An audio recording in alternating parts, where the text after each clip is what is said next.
What is going on, everybody? Thank you for tuning in to another edition of On the Road to Victory. I am your host, Jimmy Smith, and I hope you're all having yourselves a great night. It's just taking a little bit longer to put together than I thought. It's about 11 o'clock. Who knows when this will get posted. Hopefully you'll be able to watch this. I know a lot of you have been waiting all day for this, and I do apologize. I had a 13-hour workday. It's been a long one. Took forever to get all of the damn crap, all the black and tar and concrete, everything off of me. So I do apologize, but we're here. Not live, but I'd still love to hear from you. And I know what you wanted to talk about all day.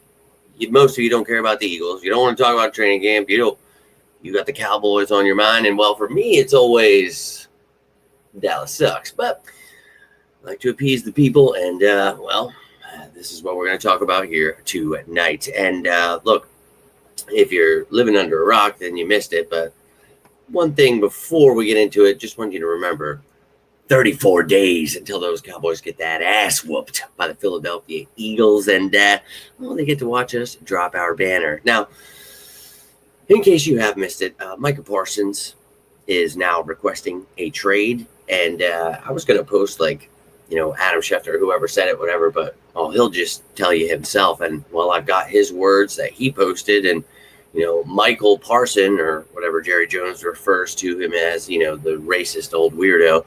But let's take a gander here at what's going down with the Cowboys and Micah Parsons. And I'm loving every second of this, regardless of what the outcome is here. But I'll try to read it for you if you cannot see it yourself. But yes, I wanted to be here. I did everything I could to show that I wanted to be a Cowboy and wear the star on my helmet. I wanted to play in front of the best fans in sports and make this America's team once again.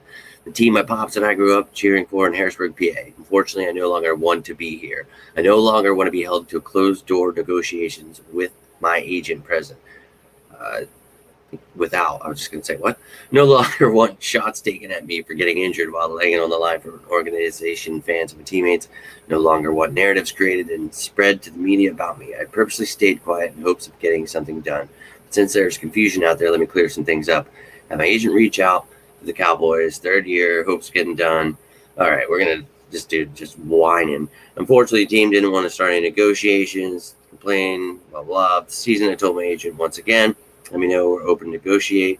Agent informed me I should wait for other deals because the price would only go up. I didn't care. I wanted to secure myself. This was before any other pass rushers deals. 2024 season, after the season, I told my agent, holy hell. So he couldn't get a job done, deal done. This is before any other pass rusher. All right, so he just repeats himself a lot here. March, I met with Mr. Jones. Okay, dude. Engaged back and forth. Mr. Jones, after my agent would reach out thinking this would get things done. But when my agent reached out, spoke to Adam, he was told the deal was pretty much done. The agent told him it wasn't. Then Steve Jones said he was, and then he wasn't. And Jerry Jones was, but he wasn't. And then he could, but he wasn't. And then he should, but he shouldn't, but he was. Then they talked him to a contract, engaged back and forth. Talked to Mr. Jones. This is wholly embarrassing. My agent, of course, told him it wasn't the case and reach out to Stephen Jones. I honestly don't even want to read all this. Not a single conversation with my agent. So I guess the gist of it is they're not talking to his agent. They're just trying to talk to him. So he wants out. A lot of whining there. Not surprised. It is Micah Parsons, one of the biggest bitches in the NFL.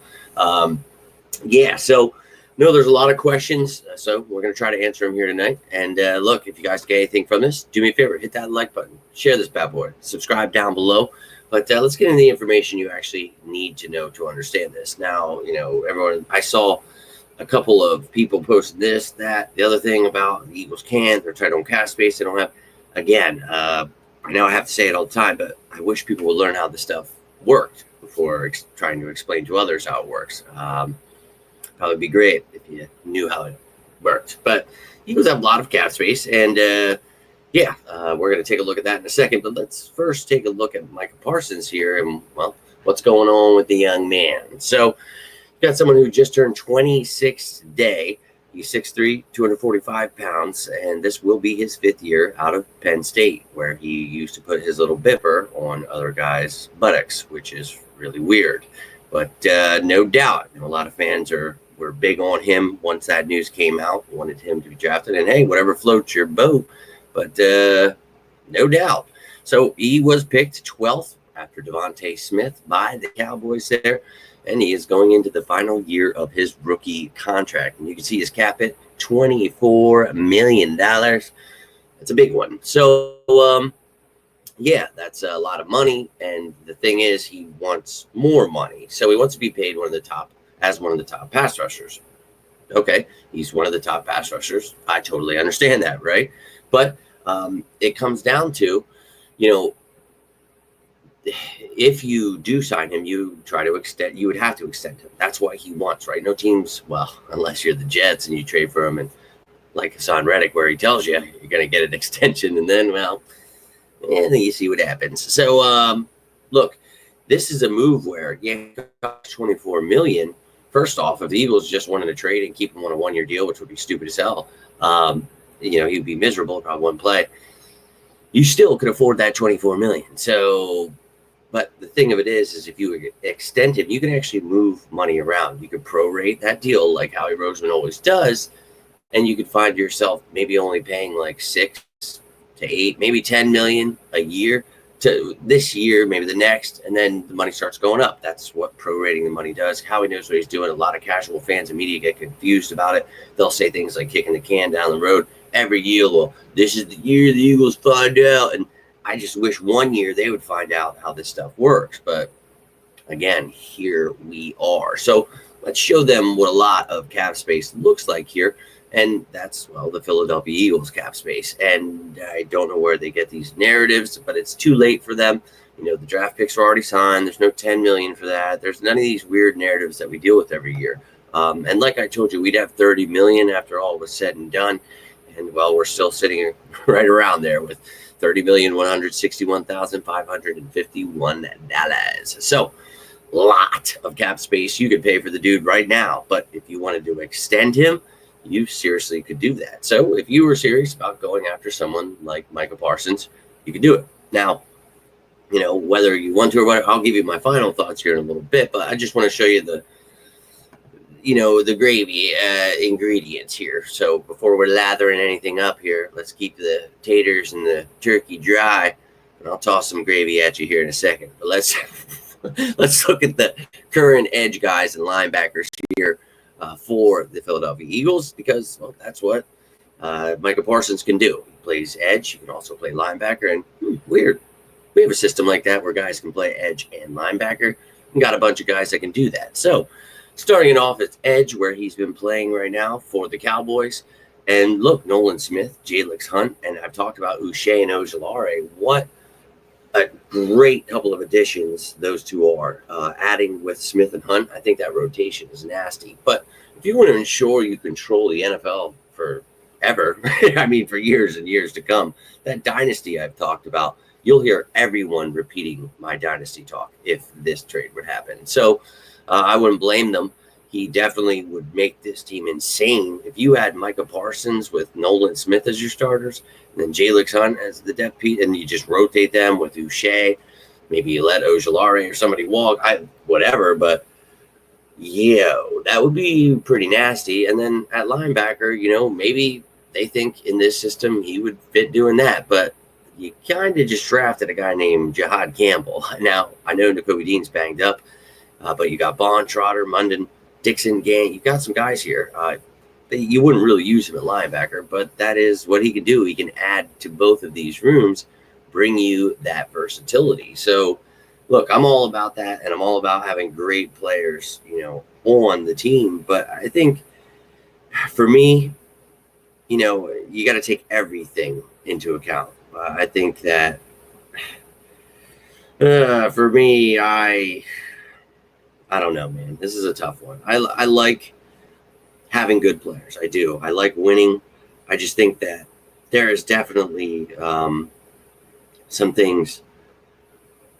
I'm trying to look at something very quick here before I say that. So looking at, what these other guys are making here in the league, maybe he wants 40 mil per year, 50. Like, I'm sure he's going to want record-breaking money here, and rightfully so. So you're looking at the Eagles, and they have, you'll hear people get confused about how this stuff works. Oh, Jalen Carter has to be signed next year. Yes, you have to sign players when their contracts are up if you want them to stay. So yes, you will sign players. Believe it or not, we actually sign players every single year, and it happens every week. So yeah, but we can sign players when you have money. So yeah, we have a good GM. He knows what he's doing. If he wanted to do that, he could, and you could add someone to the nastiest defense there is. And I know, most people are probably following me now, and the Vic Fangio Eagles defense is the best narrative. But you add him, and holy shit, Nikes. But again, edge rusher is one of the most important positions. So, hey, man, the Eagles could seriously be looking into that. But at the same time, let's look at off the field. We all know about him putting his private parts on other dudes' butts and stuff during his Penn State days. He's a little odd there. And look, if you're into that stuff, I'm not against anything, man. Whether you're gay, trans, dragon, and like you guys know, I don't care what you identify as, a rock, a baby horse. I seriously do not give a shit. It's you. It's your life. I want you to be happy. Hell yeah. Do you. But when looking at a locker room, I'm looking at someone like Jalen Hurts. I'm just not sure, he's going to be excited when Micah Parsons is playing, tip off the top rope, trying to, swing his thing in his face. And it's like, I don't know. That's the kind of thing they're going for. And this is a guy that's really whiny. Like, I don't know if I've seen clips. I would never watch his podcast, but every time someone posts a clip, it's him crying about something or making an excuse about something. Or when I went out and I want to quit, I always want to quit. That's not the mentality I see for the Philadelphia Eagles. That's just not what I saw last year with Vic Fangio. And I think this is the kind of player that would definitely have a tough time having a coach like Vic Fangio. Now, again, this dude's uber talented, like insanely talented. So if the Eagles were to trade for him, I'm going to come on here tomorrow and I'm going to, run through a wall, flip out, laugh at Cowboys fans, have a great time because he's really, really good. But at the same time, if I'm Howie Roseman, I'm not breaking, the bank here to go get him. He's miserable and he needs a new contract. So, yeah, you might want a couple first-round picks, seconds and thirds and good players to come with, and that's great. But if I'm someone that's trying to make a deal for Micah Parsons, I'm throwing in the fact that, hey, man, look, you clear up all his cap space. Like, he'll be paid off for you. We are the ones that now have to pay even more. So we're going to be giving you stuff and we're going to have to pay him. So I'm not going to be giving you as much if I've got to pay him this, that, whatever. But at the same time, they could say, hey, we're paying the rest of this. You're going to take whatever and extend, and maybe you can make it, whatever. That's how discussions like that go down. But it's just, to me, I'm torn as hell because he's so good. But just like, all of last year when I was talking about the Eagles winning the Super Bowl and everyone was telling me we should focus more on, trading for Micah Parsons, I told you then, I think we can get the job done with who we have. Now this year, you lost Sweat, you lost BG. I believe in Smith and Hunt for the future. I love Uche and Ojulari as free agent additions, but I just think, you had someone like him. That's a surefire monster who, again, just turned 26 today. It'll be his 5th year in the league. Just imagine him with, Jalen Carter and Jordan Davis, Maro Ajomo, and then Nolan Smith and Jalix Hunt, with that rotation there. That's insane. And then you look at the rest of the defense. Bond just drafted Campbell, a linebacker. Corners, we got Q Mitch and Coop. Safety, you got Reed Blankenship. Will Sidney Brown step up? Drew Makuba was just drafted. We've got a lot of things to be excited about. You add someone like Micah Parsons.